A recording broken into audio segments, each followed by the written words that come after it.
हे बघा मी तुम्हाला आधी सांगतो, साडीचा आणि माझा संबंध कुठे येतो मी तुम्हाला सांगतो. घडी करायची, इस्त्री करायची आणि ठेवून द्यायची, इथपर्यंतच माझा आणि साडीचा संबंध आहे. बाकी माझा आणि साडीचा काही संबंध. हा, आणि विकत घेण्यापासून आणि खोटं बोलण्यापासून. कधी साडीला इस्त्री नाही केलेली आहे हो शिवानी, प्लीज खोटं नको बोलू. आणि मी एकदा दोनदा केलेली आहे. ठीक आहे, चल उघड. मी फक्त त्याला हेच सांगणार आहे की फॉलची बाजू खाली आणि प्लीज आरामात हँडल विथ केअर. शिवानी हे कुठून चालू होते पण?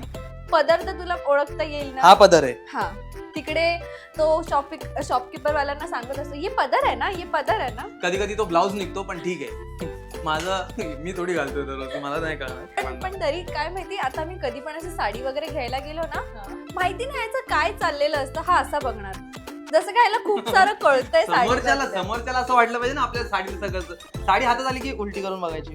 त्याला मी सांगितलेलं आहे, जर हँडलूम साडी असेल तर असं असतं, मग एंडला ते धागे असतात, नेसवण्याचं काही नसतं. त्यांच्या समोर जाऊन असं चेक करतो. असं आम्हाला एकदा विचारलेलं आहे का साडीवाले, तुम्ही उलटा क्या कर रहे, तुम बार बार ऐसा उलटा क्यों कर रहे.